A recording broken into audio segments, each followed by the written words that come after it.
명쾌한 생각, 제주 미래 토크. 안녕하십니까? 제주 미래 토크에 오신 것을 환영합니다. 진행을 맡은 조선입니다. 오늘은 우리 제주 경제의 어려움과 그 극복 방안에 대한 이야기를 좀 집중적으로 다뤄볼 텐데요. 소상공인들의 고충은 또 무엇이고 이를 좀 덜어내기 위한 해결 방안은 무엇인지 함께 모색해 주실 게스트 강성민 전 도의원님 모셨습니다. 어서 오십시오. 네, 안녕하세요. 오랜만입니다. 네. 먼저 강성민 전 의원님께서 우리 제주 경제의 전반적인 실태를 좀 살펴봐 주시면 좋겠어요. 네, 지금 현재 한마디로 민생 파탄 수준이라고 할 수 있는데요. 현재 그 제주 지역 소상공인과 자영업자들이 쌀쌀한 요즘 겨울 날씨만큼이나 상당히 어려운데 여러 통계를 통해서 알 수가 있습니다. 그 보통 제주 지역에서 한국은행 제주본부 자료를 인용을 많이 하는데요. 10월 자료를 보면 지난해 상반기죠. 도내 음식, 숙박업, 폐업 업체 수가 992곳으로요. 2022년 때보다 7.5% 증가했습니다. 올해는 그 1074곳으로요. 2023년도에 비해서 8.3%가 늘었는데 전국 평균 증가율보다 5.6%나 높습니다. 그 업종별로는 숙박업이 상당히 높고요. 그 올해 15.9%가 늘었고 음식업 폐업 증가율보단 5.9%가 높습니다. 또한 그 국회에서도 이런 통계 자료들이 나오고 있는데 그 제주신용보증재단에서 대의 변제를 하지 않습니까? 채무자들에 대해서 대신 변제를 해주는 건데 그 올해 상반기에 141억 원이거든요. 작년 동기 109억 원에 비해서 29.4%가 증가를 했고요. 21년 135억, 22년 102억 원에 비해서 지난해는 363억 원으로 급증했습니다. 올해는 더 심각할 것이라고 보고 있고요. 지금의 상황은 제가 봤을 때 코로나 때보다 더 어려운 것 같습니다. 아, 그렇군요. 제주도 같은 경우는 1차 산업도 비중이 꽤 되지 않습니까? 그렇죠. 그래서 혹시 1차 산업에 대해서는 좀 상황이 어떤지도 조금 살짝 말씀해 주시면 좋겠습니다. 요즘에 또 농민분들의 그런 부채율이 상당히 높다고 이야기를 들었거든요. 농민 부채율은 이미 전국 최고율이라는 것은 여러 언론을 통해서 매년 이렇게 보도가 되고 있는데요. 올해 9월 말 기준 제주 지역 예금은행 연체율이 0.94%입니다.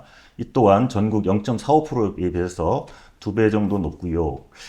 그 농지 문제, 예금 이런 문제들은 그 농지 매수 제한을 법적으로 많이 최근에 규제를 하고 있고, 그래서 최근에 부동산 경기가 안 좋으면서 도내 농지 거래가 상당히 많이 감소를 했고, 그래서 담보력이 하락하는 이런 수준이 되다 보니까 이런 현상이 벌어진다고 볼 수 있고요.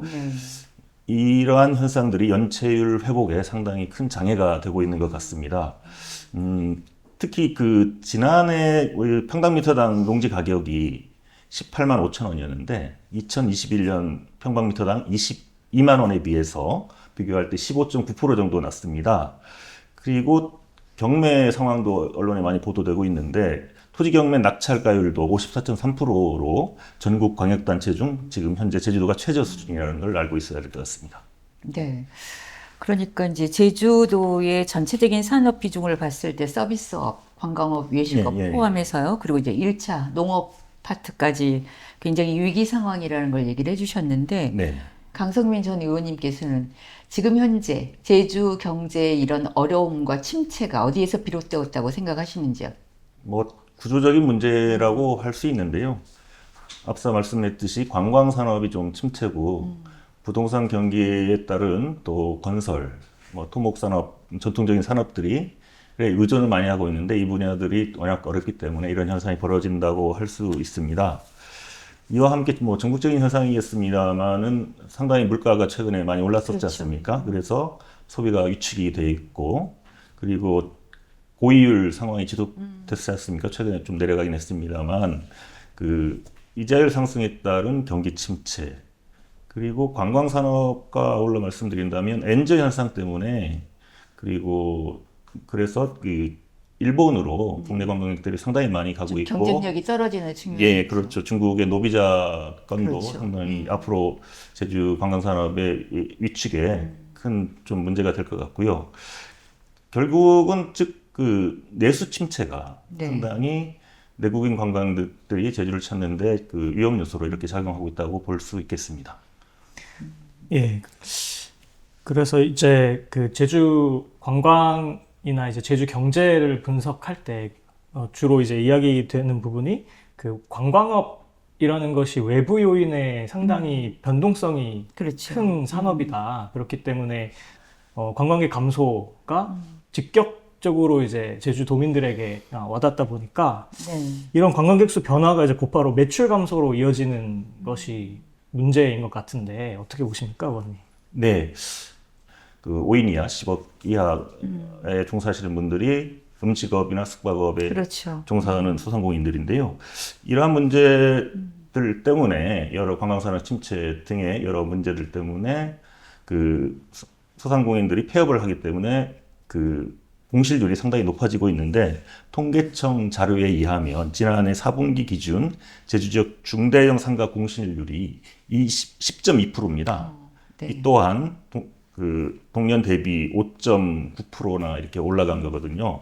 근데 문제는 앞으로 이게 더 심각해질 것이라는 예측이 되고 있습니다. 그래서 행정 차원에서 이러한 문제를 해결하기 위한 방안들이 마련돼야 되지 않나 이런 생각을 합니다. 네. 그렇다고 보면 제주도정의 경제정책이 굉장히 포인트가 돼야 될 것 같은데 좀 우리가 살펴볼 필요가 있지 않을까요? 네네. 지금 도정 역시도 지금 도정이 출범을 한 지 한 2년 반 정도 돼가고 있는데 그 소상공인 자영업자보다는 우주산업이라든가 신산업, 미래산업에 관심이 상당히 많다 보니 예산 투입이라든가 정책의 기조가 이쪽으로 좀 기울어지지 않나 이런 생각을 하는데요. 이럴 때일수록 그 소상공인과 자영업자에 대한 관심이 상당히 많아야 된다고 생각하겠고요. 제가 봤을 때 소상공인과 자영업자 관련해서 우리 코로나 시기에 우리 도의회라든가 도 관계자들이 상당히 많은 그때 신경을 썼기 때문에 그나마 제주도가 좀 그 다른 지역에 비해서 좀 안정적이었다는 얘기가 평가들이 좀 있었습니다. 네. 지금 어떻게 보면 비슷한 큰 프로젝트들이죠. 상장기업 유치를 하겠다 아니면은 우주산업을 활성화시키겠다라는 크고 좀 장기적인 프로젝트에 집중을 하다 보니 그렇게 하는 반면에 이제 소상공인들에게 실질적인 지원을 할 수 있는 정책들은 좀 부족하지 않나 그런 생각을 하게 됩니다. 이건 저는 잘 전문가가 아니라서 잘 모르겠습니다만은 경제정책도 투트랙이 필요한 거 아닌가요? 대형 프로젝트가 반드시 필요하고요. 또 제주 같은 경우에는 외부 투자, 또 해외 투자 같은 것도 굉장히 중요할 테고 자생적인 어떤 경제 기반을 죽지 않도록 이렇게 이 인공적으로라도 살리는 그런 대책들이 필요할 것 같아요. 예. 그 소위 말하는 산업 구조 재편 뭐 이런 표현 쓰지 않습니까? 산업 구조 재편도 제주 지역 내에서 소상공인 자영업자 비중이 워낙 높기 때문에 상당히 좀 필요할 수도 있겠고요. 네. 하지만 우리가 실질적으로 현재의 상황을 무시할 수 없기 때문에 그 우리의 전통 산업이라는 게 있지 않습니까? 네네네. 관광산업, 1차 산업, 뭐 건설업까지 전통 산업을 무시해서는 현재의 난국을 좀 타파하기가 쉽지 않을 거라고 생각을 하고요. 그 제주도 같은 경우엔 항상 그 사람이 많이 왔을 때 경제가 호황이었습니다. 뭐 예를 들어서 올레길이라든가 이효리 효과 등등 이런 게 있을 때 제주도가 인구도 늘었고 경제도 좋았다고 저는 생각을 하거든요. 이런 것들을 우리가 간과해서는 안 된다 이렇게 생각을 합니다.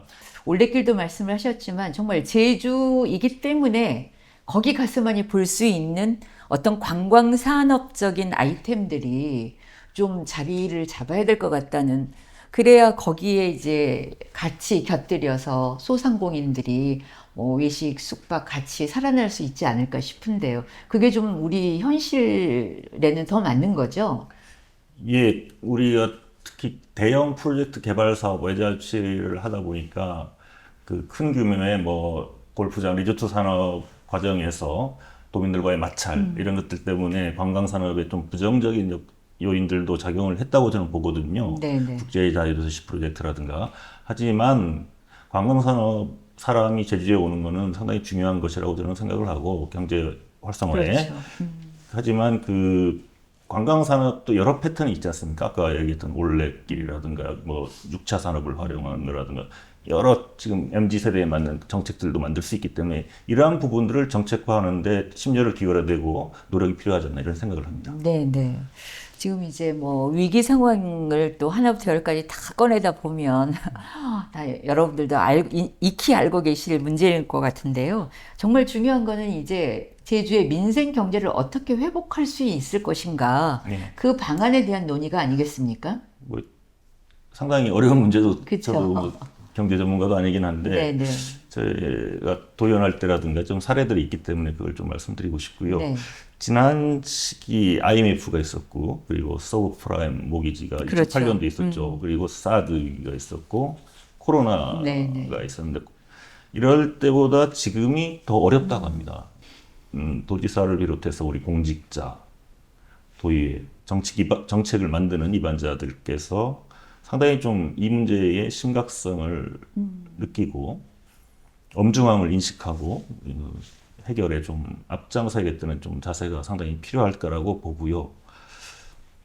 두 번째, 도정이 출범한 지 이제 2년 6개월이 다 돼가고 있는데 그 경제 정책을 비롯해서 여러 도정 평가에 대해서 우리 의회라든가 시민사회, 언론, 정치권 등에서 토론의 장이 그렇게 마련되어 보지 못했다 이런 생각을 듭니다. 그래서 오늘을 계기로 해서 경제 정책뿐만 아니라 여러 도정의 정책에 대해서 한번 검토하는 자리들이 좀 꾸준히 좀 마련됐으면 좋겠다는 생각을 하고 있고요. 한 예로 2022년 때 그 코로나가 장기화됐었습니다. 그때 경영회복지원금을 357억 원 정도 풀어서 6만 명의 소상공인한테 지원한 사례가 있고요. 네네. 2020년 말에는 그 개발공사 사내 보유금이 있습니다. 200억 원을 특별 기부금으로 제주도에 이렇게 지출한 사례가 있는데요. 그 당시에 워낙 소상공인이 어렵기 때문에 이런 문제를 타개를 위해서 실시한 정책인데 상당한 좀 효과가 있었다고 저는 생각합니다. 그렇기 때문에 민생회복지원금 지급에 대해서도 도정에서 적극 검토할 필요가 있다고 생각을 합니다. 네, 네. 당장의 어떤 소상공인들과 골목 상권을 지원할 수 있는 개별 정책들이 발굴되고 충분한 지원을 통해서 소상공인들이 피부에 와닿는 실질적으로 도움을 받을 수 있는 정책들을 발굴하는 것도 중요하지만 경제 구조 아니면 산업에 대한 재편 네. 이런 구조적인 문제를 변화를 통해서 경제 구조의 체질을 바꿔가는 것에 대한 논의도 시작을 해야 할 거라고 좀 보이는데 장기적으로. 네, 장기적인 네. 관점으로 네. 그 부분에 대해서는 또 어떻게 풀어나갈 수 있을지 궁금합니다. 어쨌든 도정이 최근에 우주 산업 그리고 시대 분위기에 맞게 기후 관련 에너지 전환 사업들을 상당히 많이 추진하고 있는데 뭐 이런 사업들을 당연히 저는 또 할 수 있는 것들은 해야 된다고 생각을 합니다. 하지만 이러한 그 신산업 미래 산업들이 곧바로 이렇게 일자리 창출로 연결돼서 지역 경제 활성화에 도움이 되느냐 이 부분들은 토론과 분석이 좀 필요한 것 같고요. 네. 그렇기 때문에 지금의 당장 우리가 닥친 문제를 해결하기 위해서는 과거의 우리의 전통적인 산업이라든가 행정의 적극적인 재정 지원, 적극 재정을 통해서 지금의 문제를 풀어야 된다고 생각하거든요. 지금의 수준 정도는 좀 부족하다고 보고요. 보다 더 적극적으로 그 정책을 짜고 예산을 지원하는 것이 도와 의회이기 때문에 적극 재정 그리고 적극적인 새로운 정책 마련을 위해서 좀 노력해야 된다고 생각합니다. 네. 어떻습니까, 박건도님? 그 주로 자영업에 뛰어드는 그 청년들이 많지 않습니까? 네, 아무래도 요즘에 스스로 창업하고. 네. 예. 요즘에 아무래도 청년 일자리 문제가 많이 대두되면서 청년 창업이나 요즘엔 창직이라는 이름으로 이제 네. 정부에서도 많이 지원하는 그런 프로젝트들이 많이 생기고 있거든요. 정책적으로 청년들을 많이 지원하고 있는데 사실 좀 피부로 와닿을 만큼 충분하게 지원되고 있는가는 좀 물음표가 있습니다. 그런 창업이나 창직 같은 경우도 지원을 하면 초기 단계에서 인큐베이팅을 해주는 정도 네. 그리고 그 이후에는 홀로서기를 해야 된다. 이런 네네. 식으로 이제 가다 보니까 그러면 그 지원금이 끊기는 순간 살아남는 사실 창업가나 바로 생존이 문제가 네, 되는 거네요. 지금 현재 대한민국에서 제주만의 문제겠습니까? 그렇지만 곳곳에서 이제 보이는 그런 어떤 그 빈 상가들을 보면서 정말 소상공인들의 고통이 그대로 느껴지고 있는데요. 앞으로는 좀 그 정치권에서도 이런 좀 엄중한 현실 인식을 하고 그리고 다양하고 좀 구체적인 계획들이 좀 나와줬으면 좋겠습니다. 오늘 방송 함께 해주신 강성민 전 도의원님 감사합니다. 네, 고맙습니다. 네. 함께 해주신 시청자 여러분 감사합니다. 저희는 다음 시간에 뵙겠습니다.